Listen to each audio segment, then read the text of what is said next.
Hey everybody, this is Sam over at the Foot Whisperer Reflexology Institute here with another technique video for you for foot reflexology. And in this video, we are going to learn how to walk the ball of the foot. So in our previous video, we talked about those tricky dorsal reflexes, and now we're going to really the first plantar reflex or bottom surface of the foot reflex in our routine. But it is also one of the most simplest sections to work. Most simplest, check me on grammar there, but I wanted to really break it down before we get started. And here is our drawing video, which I know that you all are loving. So enjoy and let's talk about how to walk the ball of the foot. Okay, everyone, so let's talk about the ball of the foot. And here are all of our chest and lung reflexes. We'll talk about specifics in a second, but first we have to do what we've done with our other videos as well, which is outline the zones. And this is really the most important part of any reflexology mapping or assessment. We need to know where it is we're walking, okay? So, just like you've seen in other videos, we're going to start with the shoulder line guideline, and the shoulder line guideline is where the toes meet that ball of the foot. Boop, boop, boop. Okay. So that's an imaginary separation between that. And then what separates the ball of the foot from the budding arch, you can't really see it on this picture because the skin tone is very similar, but on a normal foot you would also be able to see a really distinct color change. Right here, what's known as the diaphragm guideline, which on my feet actually you will actually see because some people have a distinct line that mimics the diaphragm guideline in reflexology, as a fun fact. Okay, so here we have our working surface for the ball of the foot.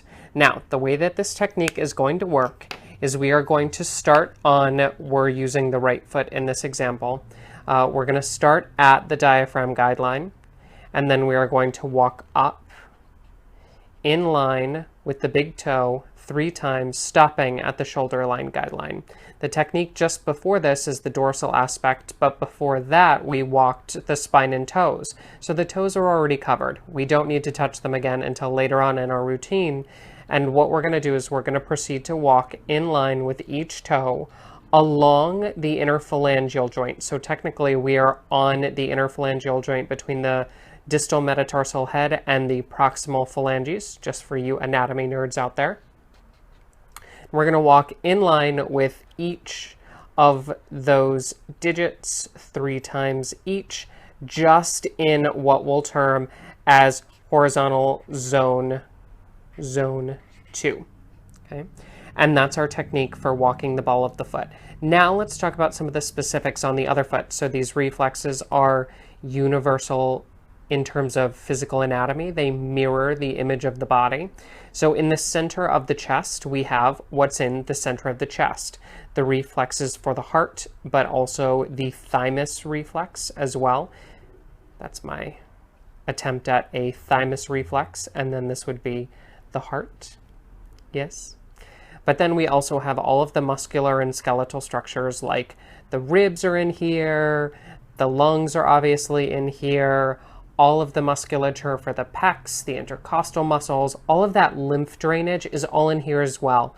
It's kind of suitcased on top of each other, but it appears just like it does in the body, medial to medial and then lateral to lateral. So all of the physical structures that are more medial in the body, more centerline, then we go into outward or lateral directionals, so the pecs kind of traverse the entire horizontal zone too. So do the lungs. Maps will show it a little bit differently, but think in terms of your anatomy, medial to medial, lateral to lateral. The other specific reflex I wanted to outline here is the shoulder reflex. And the shoulder reflex is also known as a baby bunion in some people. You'll see this really, really pronounced, which is a sign of shoulder issues. But here, the baby bunion area on the plantar surface and really around the side and the dorsal as well represents the shoulder. And this reflex is very, very important, not from an assessment standpoint, not just from an assessment standpoint, but also from a reflex standpoint, really making sure that we hit in line with each of those toes to make sure that we're decompressing all of the nerve reflexes in the ball of the foot for all of the structures that are in that horizontal zone 2 below the neck, but also above the core. So That is what we're about to do, and here is your technique video to follow. Starting with a gloss of cream on the ball of the foot, we are going to gloss, not glob, and then begin our thumb walk, starting at the diaphragm guideline and walking to the shoulder line guideline, in line with the big toe, 3 times. This will be the format for each of our walking sequences in line with each toe. Moving to that second digit, notice how my thumb is only bending to 45 degrees, my wrist is low, my form is wonderful. This is how you do reflexology sustainably. Shifting to that third digit, and just continue your walk nice and even. This area can either be really spongy and soft, or very calloused, so really take your time to feel through the reflex tissues here.